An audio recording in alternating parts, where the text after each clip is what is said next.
Que resenha é essa? A resenha de hoje é O Messias antes de Jesus. Esse delicioso e polêmico livro de Israel Kinou. Acho que falei o nome dele corretamente. Põe a foto de Israel, uma foto mais simpática. Muito bem. Então, Israel, ele é catedrático do Departamento Bíblico da Universidade Hebraica. Também autor de, acho que a tradução seria O Santuário do Silêncio, em 1995. No mesmo período que ele estava estudando os manuscritos do Mar Morto, porque esse livro é baseado nos manuscritos do Mar Morto, outro autor também estudava um objeto parecido, a ideia do messianismo antes de Cristo. Coloca aqui, mas não tem a tradução. Eu adoraria saber o ponto de vista desse autor, mas não tem em português. E aí, vamos falar sobre o Messias antes de Jesus, tá? Então, o manuscrito do Mar Morto, ele foi encontrado em 1947 por um beduíno que tinha perdido a cabra e jogou pedras dentro de cavernas e ouviu um barulho diferente. Era exatamente esses vasos que vocês estão vendo aí na imagem, certo? E esses vasos de argila guardavam o segredo de antes de Cristo, tá? Que era exatamente pergaminhos contendo uma versão antiga do Velho Testamento, né? Uma versão do Velho Testamento, e aí é a versão mais antiga da Bíblia que se tem conhecimento até hoje, né? Também uma outra parte de regras da comunidade dos essênios e livros da ação de graça, né? Quer dizer, salmos de ação de graça de um possível Messias chamado Manauém.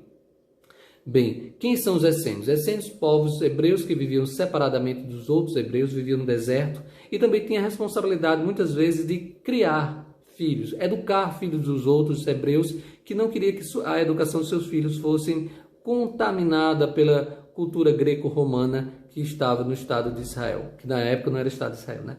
Então, um deles possivelmente teria sido o João Batista. Por quê? Porque João Batista tem um discurso muito parecido com o discurso dos essênios, a voz que clama no deserto.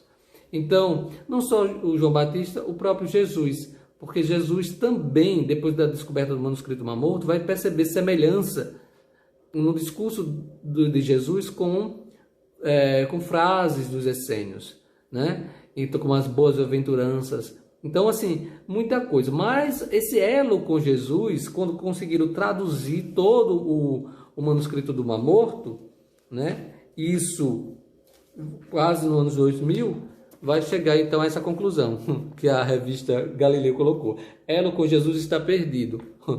Então, na verdade, é que não encontraram nenhuma citação sobre Jesus, nem sobre João Batista, nos manuscritos do Mar Morto.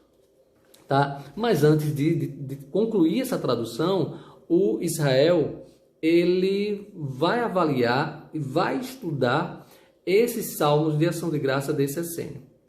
Então, ele vai perceber várias semelhanças, né, com o próprio Jesus e tal. E coincidências também. Por exemplo, esse essênio, ele, diferente de Jesus, ele faz um jogo duplo.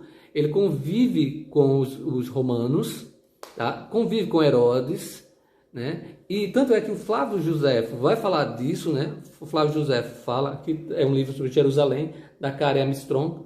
Então, o Flávio Josefo, que é um historiador da época, fala sobre esse Messias antes de Cristo, e esse Messias consegue planejar uma revolta. Em 68 não, 68 é a conclusão. Em 4 antes de Cristo, que é exatamente o período da morte de Herodes, explode uma revolta nessa localidade, que hoje é Jerusalém, né? E esse essênio, esse Messias, ele é morto, né? O Manauém é morto. Seu corpo fica exposto na rua durante 3 dias. 3 dias. Aí os seus discípulos passam a dizer que ele ressuscitou, tá? Então, veja a semelhança com o próprio Cristo, entre outras semelhanças. Para Israel, o Cristo, ele nasce, ele vive, ele convive com essas ideias messiânicas, tá? Com essa atmosfera messiânica, né? Que já era conhecido entre os povos de Israel. E aí, no livro, nos evangelhos sinóticos, ele nunca declarou ser o Messias. Jesus não declara ser o Messias. Mas tanto é que ele pergunta, quem dizem que eu sou? né?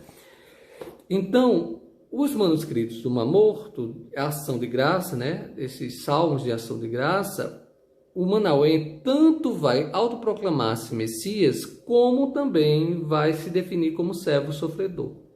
Então, há versões dos salmos, né? Onde ele vai tantos proclamar quem entre os homens, quem entre os deuses, né? É igual a mim, Elim. E ao mesmo tempo ele vai se definir como servo sofredor dos manuscritos no livro de Isaías, né? Vai se definir dessa forma. Então, é um livro dividido em 3 capítulos, muito simples, a linguagem fácil, embora seja um livro de história. Ele não vai te cansar com referências, ele vai trazer as referências no finalzinho, tá? E ele vai tratar. O primeiro capítulo, por exemplo, que ele vai falar sobre o período, o contexto onde viveu Manauém, é todo baseado em vários outros textos, em outros escritos, onde ele reconstitui como seria a vida deste homem convivendo com os essênios, tá? Então, é um livro que eu acho que vale a pena dar uma lida, né? Conhecer um pouco mais do movimento messiânico antes e durante o período de Cristo. Os essênios eles vão existir em torno de 300 anos, mas em 68, durante a revolta de 68 a 70, vão ser massacrados, vão ser mortos, vão cometer suicídios e vão guardar esses manuscritos nesses potes, né, de barro, de argila, que foi descoberto em 1947. Hoje pertence ao Estado de Israel, está no museu, né, Museu do Livro, também chamado, alguns traduzem como Museu do Livro, outros traduzem como, acho que Santuário do Livro, alguma coisa assim. Mas ele fica exposto em alguns momentos para o público. Em outros momentos eles são guardados. Bem, havia tantos fragmentos que alguns eram tão pequenos que era do tamanho de uma unha, né? E eles conseguiram, durante esses anos todos, a tradução completa desses manuscritos. Espero que vocês gostem do vídeo de hoje. Se gostou, curta e compartilhe, faça o canal crescer. Um abraço e até o próximo.